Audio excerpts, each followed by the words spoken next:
Hello dear student, I am Rajwan Singh and today I am going to teach you geography chapter weather and climate, the remaining part of this chapter. Dear student, I have explained in the previous video about the weather, temperature, pressure and the effects of temperature, weather and about the winds, about the wind system and etc etc. So dear student, today I am going to teach you the remaining part of this chapter. So let's start. I have explained in the previous video the last point, local winds, and we will start from variable winds. What is variable winds? Dear student, we will know the variable winds, about its effect and etc etc. Some winds are not regular and they keep changing their directions and may be of short duration and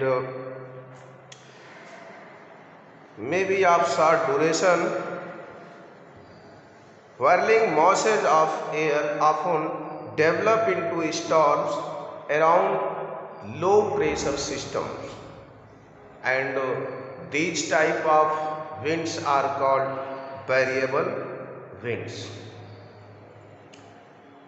These are strong winds and they revolve around the center of the low pressure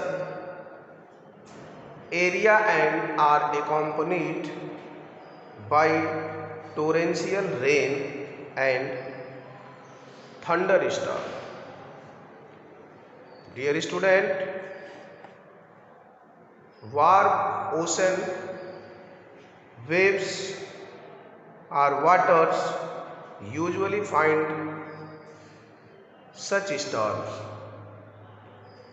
The inward spiraling winds rotate counterclockwise direction and in the northern hemisphere and the clockwise in the southern hemisphere.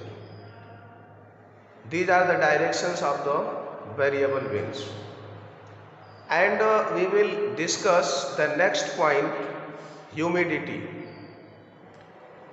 You know about humidity, but I want to revise this, that what is humidity? Humidity means moisture, wetness. Dear student, moisture in the atmosphere in present in three states that you know very well: solid, liquid and gas. The amount of moisture present in the atmosphere varies from place to place and time to time. Moisture moves in a cyclic manner from the surface of the earth to the atmosphere to back again, which is referred to as the hydrological cycle. During this cycle, it moves through the three states of water: solid, liquid and gaseous states.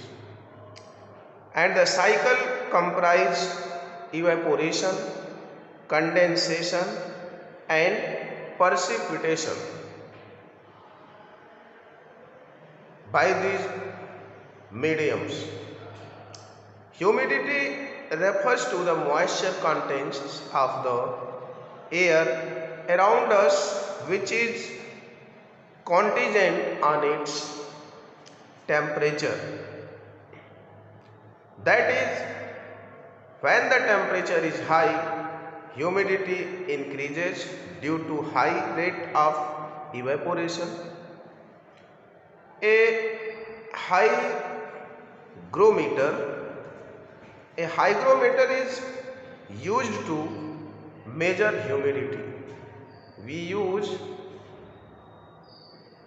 hygrometer to measure the humidity. This is the tool or instrument to measure the humidity, hygrometer. Dear student, we will discuss the next point, evaporation. About evaporation, you know before, but I want to revise this again. Evaporation adds water vapor to the atmosphere in the form of moisture, and evaporation converts liquid, or you can say water, into gaseous state, water vapor. Water vapor is also added to the atmosphere through transpiration by plants, and it occurs at all temperatures and at all times, and is highest in summer during the hot and dry days, hot and dry season. Dear student, if the temperature of the air rises, its capacity to hold moisture increases. If it is cooled, its capacity to hold moisture is decreases, reduced. The air is saturated when it holds as much moisture as well as it can at given temperature, and this is known as dew point. Dear student, I think this is clear to all students, and we will discuss the next point, condensation. What is condensation?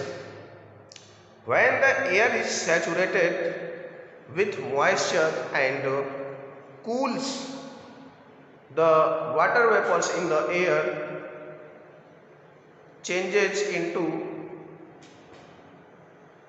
teeny droplets of water or ice crystals, which are formed around dust particles or the smoke particles. This process is called condensation. It may occur in the form of dew, that I have told you just now, dew point, and it may occur in the form of dew, the droplets of water, frost, fog, mist of in the form of clouds. Dear student, the next point is precipitation. What is precipitation? Sometimes the water droplets within clouds become too heavy to stay suspended in the air. As a result, they fall on the ground as rain, snow, hail or star. These are all varied forms of precipitation. These are the forms of precipitation. Dear student, the instrument used to measure precipitation is called rain gauge. To measure the precipitation, we use an instrument named gauge, rain gauge. Rainfall is the most common form of precipitation, and the three major kinds of precipitations are relief, convectional and cyclonic. Now we will discuss these 3 points. First, relief precipitation. What is relief precipitation?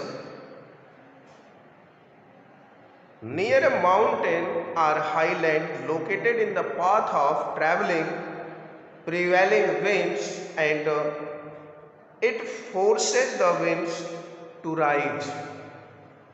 It forces the winds to rise to make it high in speed, and as the air current rises or ascends or increases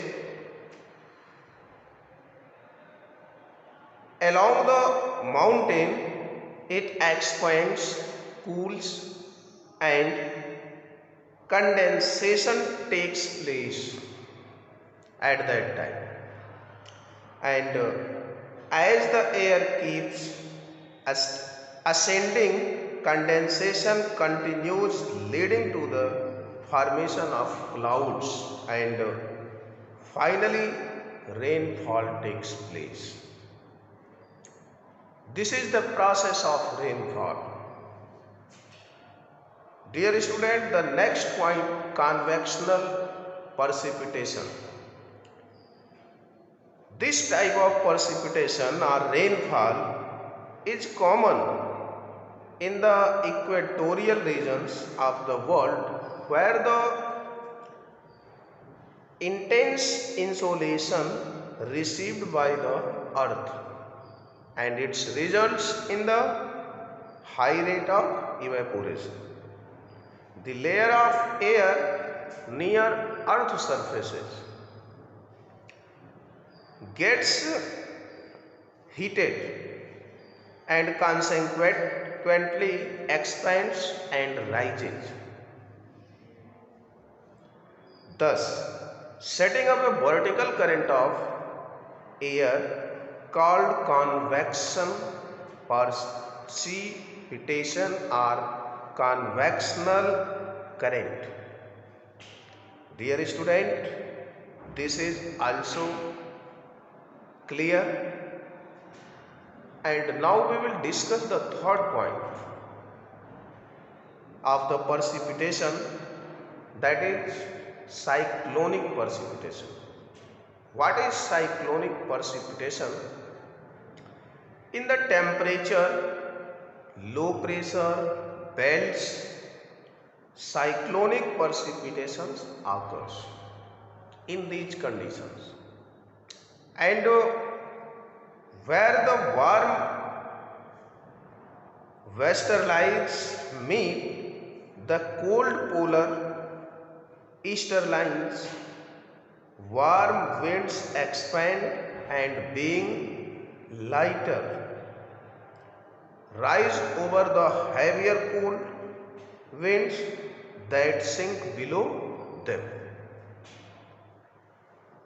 This is the process of cyclonic process, and as the winds rise at that time, evaporation and condensation take place, followed by precipitation, which creates cyclones that travel with the westerlies and easterlies, and cause heavy precipitation. Large parts of Western Europe experience this kind of cyclonic precipitation.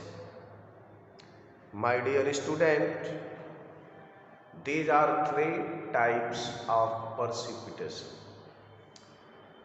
Now we will discuss a last point, weathering forecasting. What is weathering forecasting?